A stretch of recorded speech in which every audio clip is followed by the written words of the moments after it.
Out of all of these companies that have said that they don't want to use fur, are there any that Saga is still supplying to? I could not answer that question. Oh, hello. Oh, hello. Sprechen Sie High Fashion? Oh, hello. Sprechen Sie High Fashion? Oh, hello.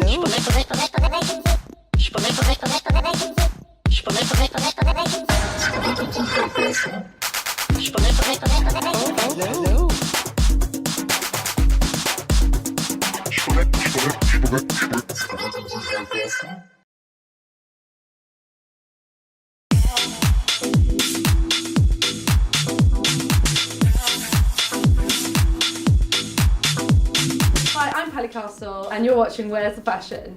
This episode is called For Real.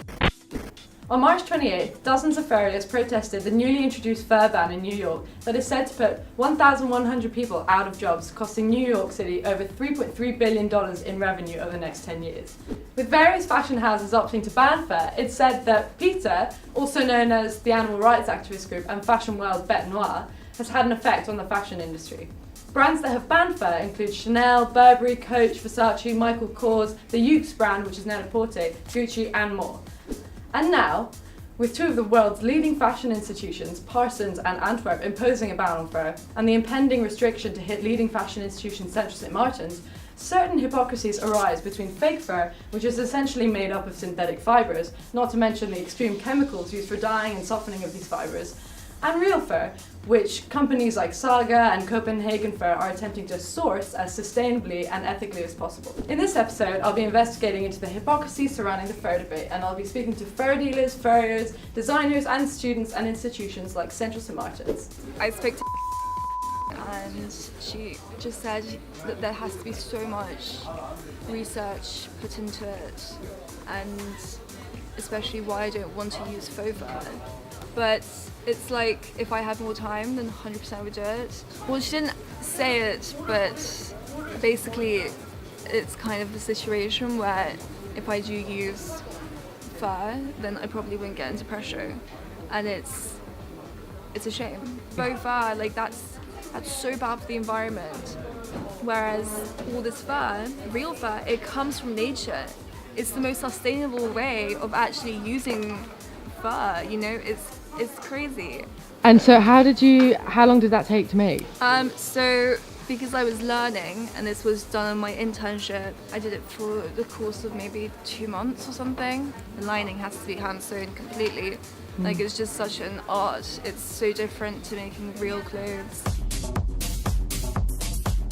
But I would still like go on hunting trips with my dad and my brother, and you know, I would help them like prepare the meat and stuff. Like, we'd like skin the bucks and the pigs that we shot. So I think everybody should, like, you know, if you're gonna like eat meat or wear fur, you should deal with that. Like, you should be fully aware that that's where it comes from, and you can't like get around what it is.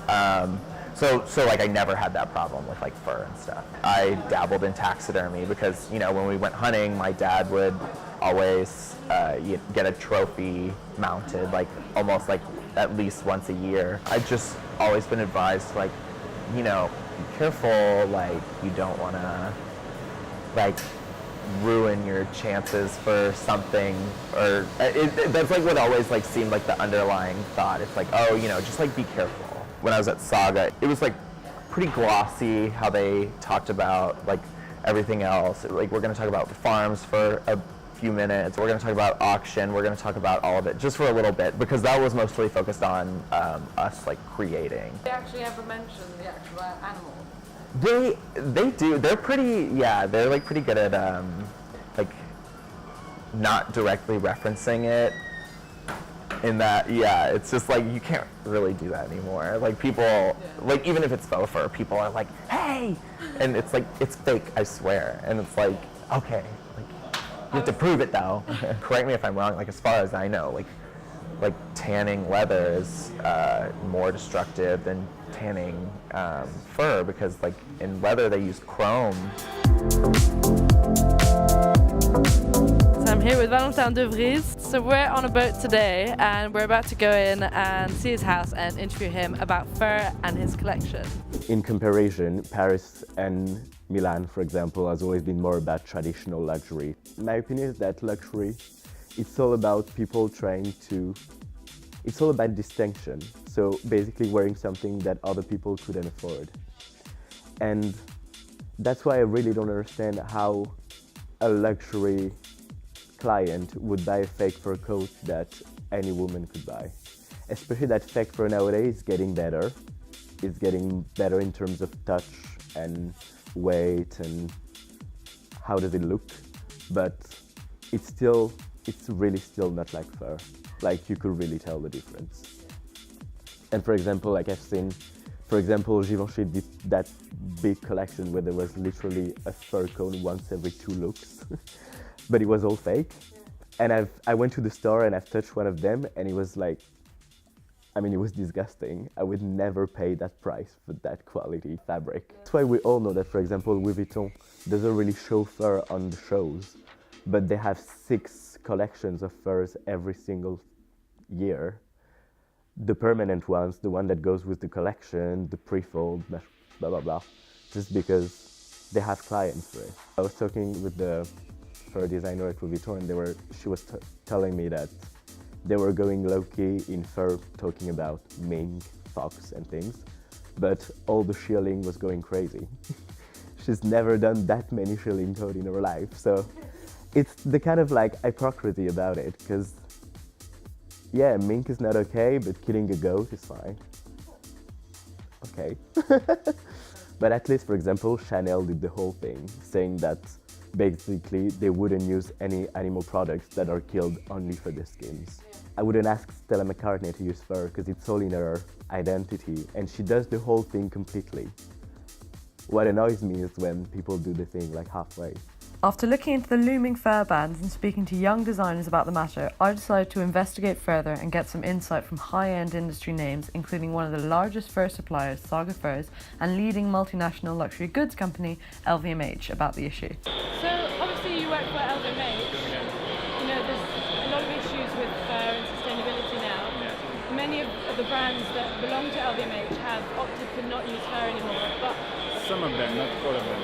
exactly. So what I want to know is how many are still selling, even though they say that they're not using fur. Almost all of our brands are using fur right now. You know, only a few of them trying to not use fur, real fur, of course, but moving to fake fur. So, like I told you before, the idea is really to have the best practices. So far, almost all our biggest brands are using fur. All the farms that we provide the fur from, they are certified, making sure that the animal welfare has been taken care of. But not only that, so that the environment has also been taken care of while farming the animal. And the traceability, what it means is that when the pelts come to our auction and leave to the customer, we can actually trace back that pelt all the way back to the farm of origin where that animal was living, so that we can ensure that the farm was certified indeed and where that pelt has been throughout the supply chain journey. Why do you think people wear fur? Oh, I think for a number of reasons, really. The feel you get when you wear it, the feel of it, I'll do that again. How do you think fur makes you feel when you wear it? Precious. Precious. I think the future of fur is bright. I think this discussion between natural material and plastic is really gaining some traction, and people are really realizing that the plastic is not the way forward. As long as we make sure that we take care of the animal welfare, we also need to take care of the environment, and I think people do understand there that the natural materials is the way to go. You know, saying they don't want to use fur, but then they're using fake fur, and obviously, you know, the appeal is. I don't know, double standards comes to mind, right? Yeah. You know, there are also rumours of brands still selling real fur when, you know, they're doing these whole protests and holding this flag of, you know, we're not using fur anymore. Like I spoke with LVMH and they said pretty much all of them are still using fur. So how can you account for that, you know, willingness to hide in a way? I can't really comment on behalf of other brands. They make their own judgments and calls and business decisions. But I suppose the underlying reason is that the fur sells. That there is interest to it. People want to buy it, and then maybe it's this kind of optics that they want to be seen. Maybe something different, but still interested in making money. Out of the all of these companies that have said that they don't want to use fur anymore at all, which are there any that Saga is still supplying to? I could not answer that question. Why won't you answer the question about the brands that Saga is still supplying? Is there a reason? We generally just don't discuss our customer matter. They're confidential relationships, so I could not say whether somebody is buying fur or not. There seems to be a lot of hypocrisy and half-truth going on with issues that clearly require transparency. So I decided to take matters into my own hands and try and request fur customization to really discover how many brands are lying or concealing the truth about their use of fur. So we're outside Harrods and we're going to go and do a little experiment. We're going to ask brands that have said that they're not producing fur anymore to make some customised shoes or garments for us made out of fur. Let's go and see what happens.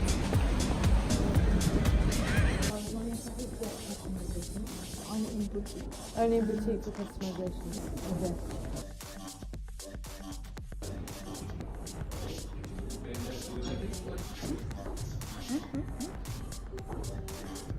You're doing vertical. We use a supplier, but it's normally it's an LVMH supplier that we would use, and it's kind of a partnership.